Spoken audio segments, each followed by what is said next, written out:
이 시간 하나님께서 우리에게 주시는 말씀은 사무엘하 7장 8절에서 16절까지 말씀입니다. 구약성경 473면입니다.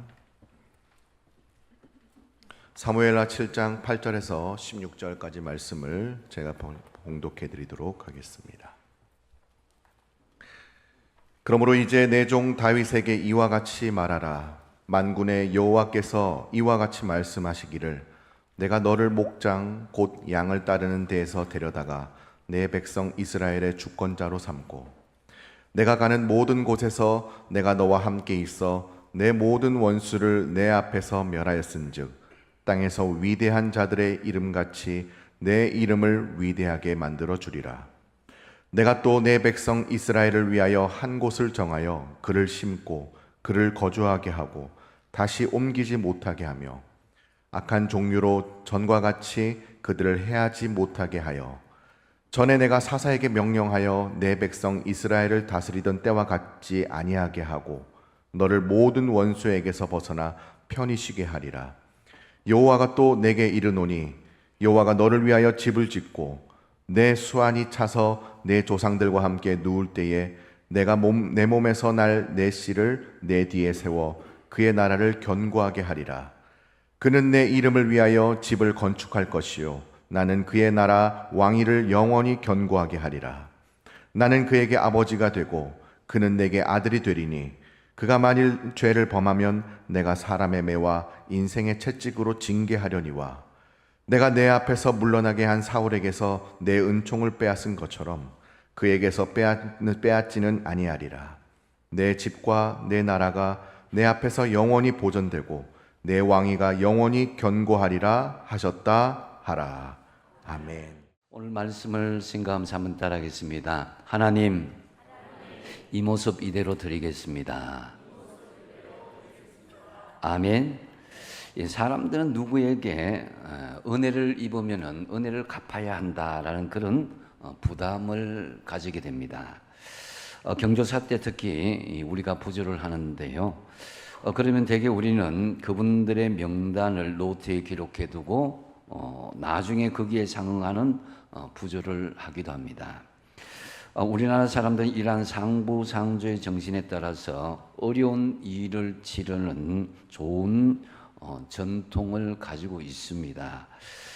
하지만 이것이 너무 형식화되고 지나치게 되다 보면은 상당한 부담으로 작용할 때가 있습니다. 그리고 누구에게는 선물을 받으면 나는 그에게 무엇을 해줄 것인가 이런 부담도 가지게 되는 것이죠. 어떤 분은 자기는 부조를 했는데 상대방은 거기에 상응하는 성의 표시가 없다고 마음에 불쾌해하는 경우도 있습니다. 이런 분은 아마 부조가 선물이 아니라 일종의 저축으로 생각한 그런 입장이기도 하죠. 은혜에 감사할 줄 모르는 것도 문제지만은 감사를 물질로 의무하는 것도 바람직한 것은 아닐 것입니다. 다윗은 하나님의 은혜를 받고 너무나 감사하여서 아름다운 성전을 하나님께 올려드리고자 했습니다. 이것은 인간의 도리로서 아주 아름다운 모습이고 당연한 그런 마음이기도 하죠. 2절 하반절을 보니까 나는 백향목궁에 살거는 하나님의 궤는 휘장 가운데 있다 그랬습니다. 자기는 이제 좋은 궁전에 있는데 하나님은 천막으로 지어진 휘장 가운데 성막이 그곳에 법궤에 있기 때문에 하나님이 임재하신 그곳을 상징하기 때문에 그렇게 표현하고 있습니다. 사실 다윗이 하나님께 죄송하게 생각하는 것 어쩌면 당연한 것일지도 모릅니다. 하지만 다윗이 내가 은혜를 받았기 때문에 하나님께 무엇을 꼭 해드려야 된다. 이러한 아름답고 좋은 제안들 이것을 하나님은 거절하며 다윗에게 이렇게 오히려 묻습니다. 5절 하반절에 네가 나를 위하여 내가 살 집을 건축하겠느냐 그러면서 6절에 내가 이스라엘 자손을 애굽에서 인도하여 내던 날부터 오늘까지 집에 살지 아니하고 장막과 성막 안에서 다녔다. 하나님께서는 무소부지하신 하나님, 어느 곳에 얽매이지 않는 하나님이시죠. 그렇지만은 하나님은 다윗의 그 아주 순수하고 그 마음에 정말 하나님의 은혜를 갚고자 하는 그 마음은 알고 이렇게 점잖게 하나님 다윗에게 말씀합니다. 그건 내가 원하는 게 아니라는 거죠. 저는 사랑하는 다윗에게 물질적인 부담까지도 끼치지 아니하려는 이 부모님의 마음으로 오늘 본문을 깊이 묵상할 수가 있었습니다. 자녀가 효성이 지극하여 가난한데도 불구하고 가만히 생각하니까 부모님이 이렇게 낳아주시고 키워주시고 지금까지 보호해 주신 것 생각하니까 너무 고마워서 이 부모님을 위해서 어느 날 집을 좀 지어드리겠다고 이렇게 말씀드리니까 그 효성이 얼마나 지극합니까? 그래서 그 마음이 너무나 기쁘고 자녀가 대견스러워서 부모가 그래 고맙다. 너는 참 아무리 생각해도 지지리도 가난하지만은 나를 위하여 비싼 집을 지어 나를 공양한다니까 나를 위해서 그 좋은 집을 좀 지어다오. 부모가 그러겠습니까? 그렇지 않죠. 그러면은 네가 참 그 마음이 참 고맙구나. 네 뜻은 고맙고 기특하지만 나는 지금 이대로고 저토한다. 너희들만 잘 살고 행복하면 나는 그 마음으로 족하다. 이렇게 대부분 부모들이 말씀하실 거다 이거죠. 여러분, 하나님은 우리의 이 모습 이대로를 받으시는 하나님이십니다. 물론 우리에게 각자의 달란트가 있고 각자의 재능을 주셨지만은 그것을 꼭 드리고 갚고 우리가 선한 일을 행해야만 하나님의 사랑하는 자녀고, 그렇지 않으면 하나님께서 버리는 자녀가 된다는 것은 아니라는 것입니다. 이 모습 이대로를 하나님께서 귀하게 보신다는 거죠. 하나님은 우리의 사정을 너무나 잘 아십니다. 왜 하나님은 다윗을 내 마음에 합한 사람이다 이렇게 이야기했겠습니까? 하나님의 마음은 다윗의 그 순수한 중심, 그 마음을 아셨기 때문인 거죠. 무엇을 드렸다, 무엇을 하나님 앞에 헌신했다, 이것보다도 그 마음에 너무나 하나님을 향한 그 감사하는 마음, 은혜를 생각하는 마음, 하나님 그걸 아셨던 것이죠. 그래서 하나님을 위한 성전을 멋지게 지어드리고 싶습니다라고 다윗을 말했을 때에 7절 하반절에 또 보면은 내가 말하기를 너희가 어찌하여 나를 위하여 백향목 집을 건축하지 아니하였느냐고 말하였냐. 내가 너희 백성들에게 왜 나를 위해서 좋은 백향목 집으로 만드는 것을 해 집을 지어주지 않느냐 말한 적이 없다는 거죠. 여러분, 이 모습 이대로 우리가 살기를 원하는데 이러한 하나님의 마음들을 어디에서 많이 본 것 같지 않습니까? 그래서 명절이나 생신 때 우리가 부모님께 용돈을 드리고 좋은 옷이나 가전제품 이번에 구입하여 드리고 싶지만은 그래서 실제로 그렇게 드리죠. 드리면은 부모님의 반응이 어땠습니까? 뭐 이런 걸 사왔느냐, 용돈 필요 없다, 뭐 너희들이만 잘 살면 된다, 뭐 아직 뭐 냉장고, 세탁기, TV 쓸만한데 뭘 하려고 이렇게 그렇게 샀느냐 이렇게 말씀하시잖아요. 이게 보통 부모들의 모습입니다. 근데 이제 그러고 나서 부모님은 이 집 밖으로 나가서 어떻게 합니까? 자식이 준 이상으로 노인정이나 이 복지관에 가셔서 서너 배 아니면 10배로 뻥튀기 하면서 자랑하잖아요. 그죠? 그리고 실제로 그 자식의 마음을 보시고 가지신 것을 더 아낌없이 더 많이 주시고자 하는 것이 바로 부모의 마음이다라는 것입니다. 바로 오늘 본문이 다윗의 그 가상한 마음을 있는 그대로 받으시고 하나님께서 다윗과 이스라엘을 향해서 축복하시는 말씀입니다. 여러분 정말 하나님께서 우리에게 뭐 11조하고 절기 헌금하고 수시로 감사할 것, 또 절기를 지킬 것 강조한 이유는 하나님께서 우리의 것을 어떻게 착취하려는 것이 아니라 우리의 작은 마음을 받으시고 감동을 받으려고 하고 그 하나님의 자녀로 정말 귀하게 여기고자 하는 그 마음이 있고, 그것을 통해서 우리에게 오히려 수십 수만 배의 축복을 주시기 위함이라는 것을 믿으시기 바랍니다. 하나님 모든 천지 만물을 다 창조하신 분, 이분이 뭘 부족해서 우리에게 그런 것을 요구하시겠습니까? 소리를 조금만 높여주시면 고맙겠습니다. 그렇다면 이 다윗의 이 모습 이대로를 받으신 하나님은 과연 어떤 축복을 약속하시겠습니까? 먼저 첫 번째로 주권자로 이름을 높여주리라고 그랬습니다.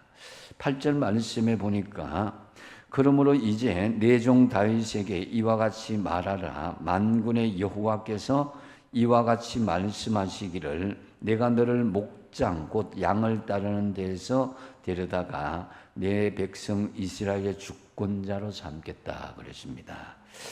다윗은 양을 치던 목자에 불과했죠. 그러던 어느 날 하나님께서 일꾼 삼아주시고 어디든지 가든지 함께 하셨고 또 대적들과의 싸움에서 승리를 얻게 해주셨습니다. 그리고 최고의 주권자, 이스라엘의 주권자의 자리에 안겨주셨습니다. 그래서 주권자로 삼으리라. 이 말씀은 그야말로 다윗을 통해서 모든 하나님의 통치하심을 완성하여 가도록 맡겨주시겠다라는 거죠. 우리는 하나님의 자녀된 권세가 요한복음 1장 12절 말씀처럼 권세가 있습니다. 자녀된 권세가. 하나님께서 우리에게 주권자의 자격을 부여하여 주셨습니다. 저와 여러분도 다윗처럼 구경꾼이 아니라 하나님의 경영하심에 적극 동참하시는 주권자의 역할을 잘 감당하시기를 바랍니다. 그리고 9절에 보면은 내가 가는 모든 곳에서 내가 너와 함께 있어 내 모든 원수를 내 앞에서 멸하였은즉 땅에서 위대한 자들의 이름같이 내 이름을 위대하게 만들어 주리라 그랬습니다. 여기서 이제 이름을 높여 주리라 이렇게 말씀하는 거죠. 하나님께서는 하나님의 성전을 이렇게 짓는 것, 이 원하는 다윗의 마음을 받으시고 약속을 하시죠. 다윗은 물론 다윗의 후손까지도 세상 모든 사람들 앞에 그 이름을 위대하게 만들어 주시겠다고 약속하십니다. 이 약속대로 성경의 이름 중에 예수님께서 이제 이름이 한 성경에서 한 1,400번 정도 불려졌고 또 그 다음에 가장 많이 등장하는 이름이 누구겠습니까? 누구겠습니까? 누구 계세요? 예수님 다음에 누구 계세요? 예, 오늘 주인공 다윗이죠, 그죠? 다윗이 880번입니다. 그래서 예수님을 가르칠 때 다윗의 자손이라 할 만큼 다윗의 이름을 위대하게 만들어 주셨고 정말 역사의 획을 긋는 이름이 되었습니다. 그래서 다윗은 최고의 칭송을 받은 사람이요 정말 순수한 모습 그대로 받으신 하나님은 다윗의 이름을 전무후무하게 가장 위대한 사람으로 만들어 주셨다라는 것입니다. 그래서 성경에 보면 다윗을 통해서 하나님이 항상 다윗하고 수없이 그 이름을 부르고 등장하는 것을 볼 수가 있습니다. 그런 의미에서 보면은 우리 자신들도 사실은 하나님 앞에 그 이름이 기억되고 하나님의 주권을 이어받은 사람으로서 그렇게 충분히 하나님의 칭찬과 축복을 받을 자격이 있음을 여러분 믿고 나아가시기 바랍니다. 우리의 자의식이 굉장히 중요하거든요. 이미 우리에게 주어진 하나님의 축복을 누릴 수 있는 것, 이것이 복된 것입니다. 미국 서부 개척 시절에 자동차 대신에 장거리로 이동할 때는 마차로 이동을 했죠. 근데 이제 이동을 할 때 마차에도 등급이 있었다고 합니다. 1등석, 2등석, 3등석 이렇게 있었다고 하는데 지금 비행기 좌석을 타면은 퍼스트 클래스 뭐 이렇게 비즈니스 클래스, 이코노미 클래스 이렇게 나누듯이 1등석, 2등석, 3등석 이렇게 나누었습니다. 뭐 요즘 뭐 그렇게 좌석에 구분하는 이유는 바로 이제 뭐 이렇게 요금제 때문이죠. 요즘은 마차의 1등석, 2등석, 3등석을 나누는 것, 이 기준은 굉장히 흥미롭습니다. 1등석은 이제 물론 돈을 많이 내는 기준에 따랐지만 그 이제 대우가 어떻게 다르냐면은 마차를 타고 가는 도중에 그건 뭐 아스팔트나 뭐 좋은 길이 아니었잖아요. 그래서 바퀴가 고장이 나거나 바퀴가 빠지게 되면은 어떤 경우에도 그대로 마차의 좌석에 앉아 있을 수 있었습니다. 그 2등석은 이 고장이 나면은 마차에서 좌석에 앉아 있으면 안 됩니다. 내려야 됩니다. 내리기는 내리는데 그 밀거나 이렇게 흙을 옷을 묻히거나 그런 사람은 아니고 이따가 다 고치면은 다시 마차에 탈 수 있는 사람이 2등석이고 그 다음에 3등석은 마차가 고장이 나면은 내려서 마부와 함께 팔을 걷어붙이고 땀을 흘리며 바퀴를 고쳐야 하고 그 상황을 정리해야 되는 그런 사람이 바로 3등석의 사람이었습니다. 여러분이 만약에 이 마부라고 생각한다, 마차의 마부라고 생각한다면은 어떤 손님에게 가장 우선적으로 관심을 가지겠습니까? 요즘이야 뭐 당연히 1등석을 신청한 손님에게 더 많은 서비스를 제공하고 더 많은 관심을 가지겠는데 요즘 뭐 젊은 사람들 보면 퍼스트 클래스 이제 비행기 타고 막 자랑하는 걸 유튜브에 올린 것이 들어들어 있습니다. 저도 언젠가 한번 타봐야겠다 생각. 한 번도 안 타봤지만 굉장히 좋아 보이더라고요. 근데 서부시대, 개척시대 마부는 오히려 1등석을 신경 쓰지 않고 3등석의 손님들에게 우선적인 관심을 가졌다고 합니다. 왜 그랬습니까? 왜냐하면 분명히 바퀴가 물에 빠지거나 아니면 마차가 고장 나는 경우가 다반사였기 때문에 그때 자기를 도와줄 수 있는 사람이 누구인가에 대해서 관심을 가질 수밖에 없었다라는 거죠. 그래서 어떤 마부는 비록 3등석에 탔지만은 그 2등석에 앉혀주기도 하고 심지어는 1등석에 마부의 고난으로 앉혀주기도 했다라는 그런 것이 있다고 합니다. 그래서 자신과 함께 일할 사람이 중요하고 자신과 함께 동력할 사람이 중요했다라는 거죠.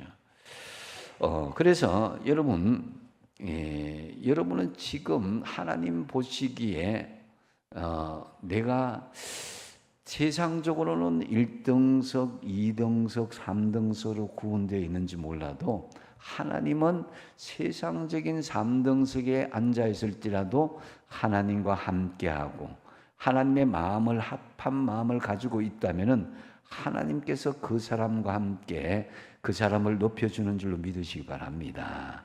세상 사람들은 클래스에 따라서 달라지만 하나님은 그 중심을 보신다라는 거죠. 그래서 여러분 오늘 우리는 하나님을 흡족하게 할 만한 순수한 마음을 가지고 있어야 된다. 오늘 본문에서도 다윗이 하나님 앞에 성전을 봉헌했기 때문에 칭찬받은 것이 아닙니다. 축복받은 것이 아닙니다. 그 마음 중심을 보시고 하나님께서 그를 높여주신 것이죠. 그렇기 때문에 이 모습 이대로를 받으시는 하나님께 여러분의 중심, 그 순수한 모습으로 나아가서 하나님의 경영의 주권자가 되시고 여러분의 이름이 높여지게 되길 바랍니다. 두 번째로 하나님께서 주신 축복은 평안을 주리라 하는 그런 말씀입니다. 10절과 11절 상반절에 그 말씀이 있는데요. 하나님께서는 이스라엘이 그 전에 참 이 사사기 시절에는 무정부 상태나 다름이 없었습니다. 그렇기 때문에 항상 외부의 적에 침입할 당할 그런 위험이 있었고 백성들은 항상 불안해했죠.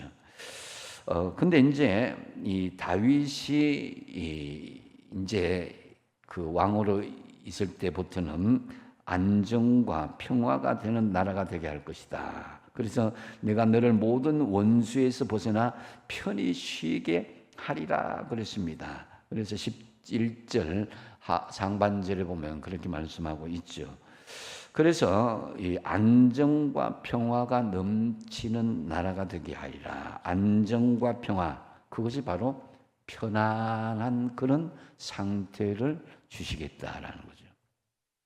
여러분, 요즘 유럽이나 또 동남아, 또 심지어 미국까지도 그 사람들이 한국에 여행 왔다가 깜짝 놀라는 것이 나라가 치안이 너무나 안정적이다라는 거죠. 그래서 우리나라의 외국인들이 지금 살고 싶어하는 사람들이 많아졌습니다.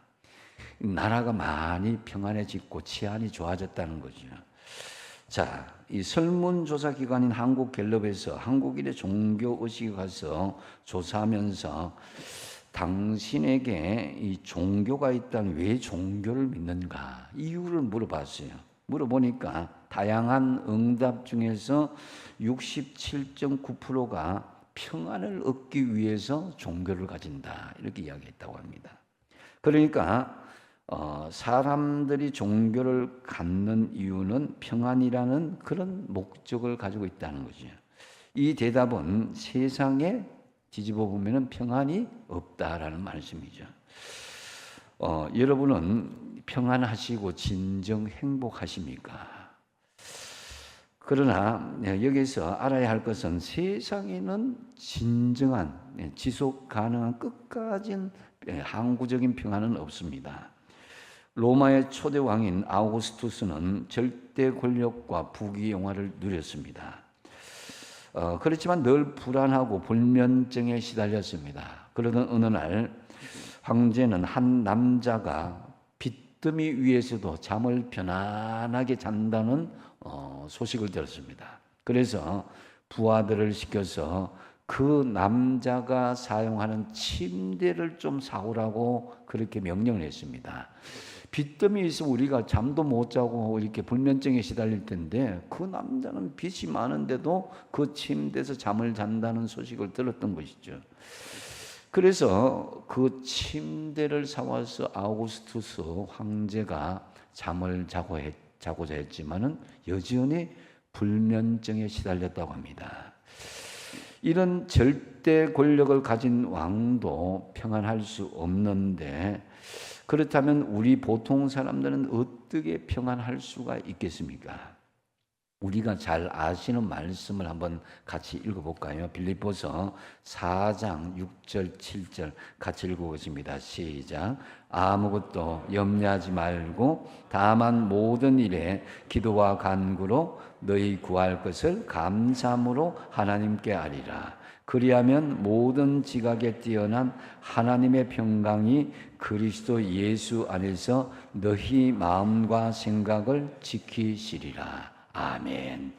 감사함으로 염려하지 않고 하나님께 기도와 간구하라고 그랬습니다. 그러면 그리스도의 평강이 너희 마음과 생각을 지켜주시겠다라는 거죠.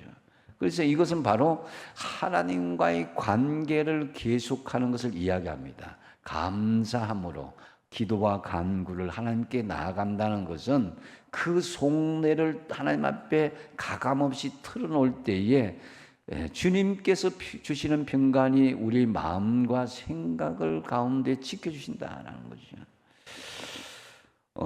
또 로마서 15장 33절에 평강의 하나님께서 너희 모든 사람과 함께 하실지어다 그랬습니다. 바울이 하나님을 말씀하실 때에 그 전제로 평강을 주시는 하나님이다라는 거죠.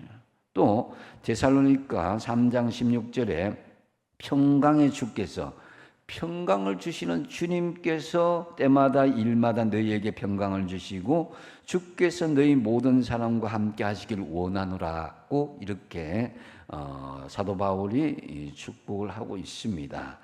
하나님께서 함께 하실 때, 하나님과의 관계가 이어질 때에 평강이 얻어진다라는 거죠. 부부와의 관계도 여러분 평강이 얻어질 때가 언제입니까? 깊은 대화를 하고 서로가 서로에게 사랑을 확인할 때 마음의 평강이 주어지고 서로 위로가 되고 격려가 되는 거예요. 하나님과의 관계도 마찬가지입니다. 하나님과의 관계에서 서로 깊은 관계를 이어나갈 때에 하나님이 주시는 하늘의 평안이 우리에게 임하게 된다는 거죠. 이 평안은 히브리어로 두 가지가 나옵니다. 한 가지는 샤카트라는 이 평안이 있고 한 가지는 샬롬이라는 평안이 있습니다. 이 샤카트라는 것은 이 전쟁이나 갈등이 없는 상태를 샤카트의 평안이다 이야기합니다. 또 다른 단어인 샬롬이라는 단어가 있는데요. 이 본래 뜻이 완전성, 총체성, 통합성이라는 뜻이 본래 뜻인데 동사형으로 샬렘이라는 말은 완전하게 하다, 끝마치다라는 뜻을 가지고 있습니다. 그래서 이 샬롬은 부분적인 평안이 아니라 온전한 평안을 말하는 것입니다. 일시적으로 오는 평안, 이 샤카트와 항구적인 평안, 이 샬롬은 히브리어로 구분하고 있음을 볼 수가 있습니다. 우리가 쉽게 말하면 이렇게 표현할 수 있습니다. 지금은 잘 그러지 않지만 한 20-30년 전만 해도 고된 시집살이로 시어머니에 대한 분노가 많은 시절이 있었습니다. 가슴에 이제 며느리들이 엉어리가 차여 있죠. 그러면은 남편이 위로해주고 격려해주면 좋았는데 야속하게도 남편은 어머님 편만 들어서 이 부인은 점점 한이 됩니다. 그런데다가 남편이 설상가상으로 그까지는 괜찮은데 바람까지 피운다 이거죠. 그래서 우라가 치밀어 오고 그 한이 폭발해서 이 화병이 생긴 것입니다. 그제서야 남편이 정신을 차리고 사태의 심각성을 깨달은 남편, 외간 여자와 헤어지고 부인 품으로 돌아오자 화병이 누그러지고 그 바람 피우는 것도 해결되는 거죠. 그래서 이 전쟁 상태, 남편과 이렇게 긴장과 전쟁하는 상태가 진정된 이 상태가 바로 샤카드의 평안이다 하는 거죠. 일시적인 평안이지. 그런데 나중에 이제 시간이 지나고 나면서 남편이 그동안의 잘못을 깨닫고 사죄하고 용서를 구합니다. 부인도 진심으로 뉘우친 남편을 사과드리고 용서하고 받아들이죠. 아울러 시어머니도 그 아내의 손을 꽉 잡고 며느라가 내가 참 네 고생 많았다. 내가 그동안 네 고생했지 미안하다.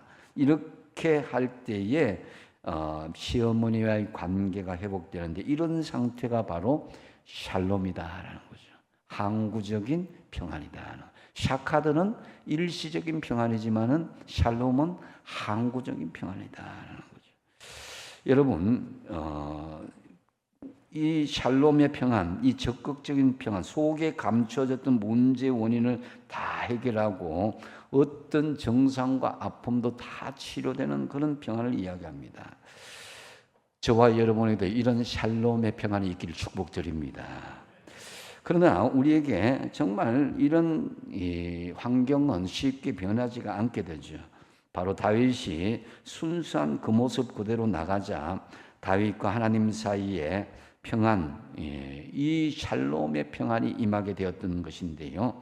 그러므로 여러분도 하나님께서 이 모습 이대로 받으실 만한 순수한 믿음으로 나아가서 참된 안정은 물론 모든 지각에 뛰어난 하나님의 평안, 곧 샬롬의 축복을 누리는 저와 여러분 되시기 바랍니다. 세 번째로 하나님 주신 축복은 영원히 견고하게 세워주리라. 11절 하반절과 12절에도 말씀하고요. 13절에도 말씀하고 13절 하반절에 왕위를 영원히 견고하리라. 또 14절과 16절 말씀의 하반절에도 내 왕위가 영원히 견고하리라 이어서 말씀하고 있습니다. 이것은 바로 하나님 주신 축복은 내 당대만 주어진 축복이 아니라 자자손손 복받는 그런 믿음의 가문이 진정한 하나님의 축복받는 가문이다라고 할 수 있는 것입니다. 그래서 다윗은 솔로몬과 르호보암 그리고 약 한 420년 동안 20왕을 거치면서 하나님의 그 다자손손 이어받는 영적인 축복을 이어받도록 했던 것입니다. 그것만 아니라 예수님은 다윗의 후손으로 영원한 왕으로 왔고 하나님의 나라는 영원히 지속되도록 그렇게 메시아로 약속하기까지 이어지고 있습니다. 하나님이 자식의 자식에 이르기까지 복을 이어가도록 하신 것, 이것이 우리도 마찬가지로 그리스도인들은 영적인 대가 끊어지지 않고 하나님의 기업을 받으며 축복이 영원히 견고하게 세워지도록 기도하시는 여러분 되시기 바랍니다. 여러분 산에 가면은 아름드리 나무가 있죠. 큰 나무 보면 울창하고 멋지게 있는 나무들이 있습니다. 그런데 이제 사실은 보기에도 울창하고 멋있어 보이는 나무들은 실은 어릴 때 과거에는 별 볼 일 없고 초라한 나무에 불과했던 것들이 많이 있습니다. 왜냐? 잘생기고 눈에 띄는 나무는 산에서 제대로 자라보지 못합니다. 다른 사람들이 옮겨 심든지 뽑아가기 때문이죠. 그래서 우리도 못생긴 나무처럼 잘생기지 못해서 쓰임받지 못한다는 열등의식이 없는지 한번 되돌아보십시오. 그래서 하지만 기억하십시오. 보잘것없는 나무가 산을 지키고 못생긴 나무는 제자리를 지키면서 서서히 자라나서 나중에는 대들보나 기둥 같은 역할을 해내게 된다는 사실입니다. 오늘 당장 좋은 곳에서 쓰임받지 못한다고 해서 낙심하지 마십시오. 말없이 실력을 키우며 준비하십시오. 그래서 적당한 시기가 되면 가장 멋진 모습으로 하나님께서 여러분을 사용하시게 될 것입니다. 오늘 내가 쓰임받지 않고 있다는 것은 하나님께서 너를 네가 준비하라는 신호와도 같은 것입니다. 그저 이 모습 이대로 하나님께 순수하게 다윗처럼 나아가십시오. 성전 건축을 했기 때문이 아니라 다윗은 그 순수한 마음으로 하나님 앞에 인정받고 그 후손들의 견고함이 영원히 지켜지게 되리라고 약속을 받았던 것입니다. 그래서 여러분 특별히 여기서 주의사항은 어떤 상대방과도 비교도 하지 마시고 내가 가진 주장을 고집하지도 마십시오. 맞지도 않는 옷을 억지로 입으려고도 하지 마시고 확실한 것은 하나님의 계획하심과 하나님의 이루심은 우리의 기대치보다도 훨씬 깊고 넓고 높게 이루시고 있다는 것을 믿으시기 바랍니다. 이게 하나님의 역사인 거죠. 여러분, 다윗이 하나님께 성전 건축을 하며 축복을 받은 것은 분명히 아닙니다. 있는 모습 그대로 하나님 앞에 순수한 마음으로 나갔을 때 하나님께서는 네 집과 네 나라가 영원히 견고하게 되리라고 약속해 주셨습니다. 이제 여러분의 가정이 믿음의 명문 가정으로 세워나갈 차례입니다. 참으로 하나님의 마음에 합한 다윗처럼 하나님께 주시는 복을 당대는 물론 영원히 견고하게 세워지는 축복받는 가정으로 세워주시길 바랍니다. 말씀을 맺습니다. 하나님은 다시 한번 말씀드립니다. 이 모습 이대로를 받으십니다. 그리고 우리의 중심에 작은 것에도 감동하시고 하나님의 마음에 합한 사람에게 무엇이든지 다 주고 싶어 합니다. 로마서 8장 32절 말씀처럼 자기 아들을 아끼지 아니하시고 우리 모든 사람을 위하여 내주신 이가 어찌 그 아들과 함께 모든 것을 우리에게 주시지 않겠느냐고 말씀하십니다. 그러므로 여러분 있는 모습 그대로 부끄럽게 생각하지 마시고 하나님께 나아가시면 하나님이 아시고 그 형편에 맞게 우리를 사용하여 주실 것입니다. 다윗이 있는 모습 그대로 받으신 하나님의 축복 첫 번째로 뭐라 그러십니까? 주권자로 이름을 높여주리라. 하나님의 자녀된 권세가 우리에게 있습니다. 하나님의 경영에 구경꾼이 아니라 주권자가 되고 여러분의 이름이 높여지게 되기를 약속하셨습니다. 두 번째 뭡니까? 평안을 주리라. 안정은 물론 모든 지경에 뛰어난 하나님의 평안, 항구적인 샬롬의 평안을 주시겠다고 약속하셨습니다. 세 번째 뭡니까? 영원히 견고하게 세워주리라. 자자손손 복받는 가정을 견고하게 세워주겠다는 것입니다. 참으로 저와 여러분 다윗처럼 여러분 이 모습 이대로 하나님께 드림으로 주권자로 이름이 높여지고 평안을 누리며 자자손손 견고하게 세움받는 믿음의 가문을 세워가는 저와 여러분 되시기 바랍니다. 기도하겠습니다.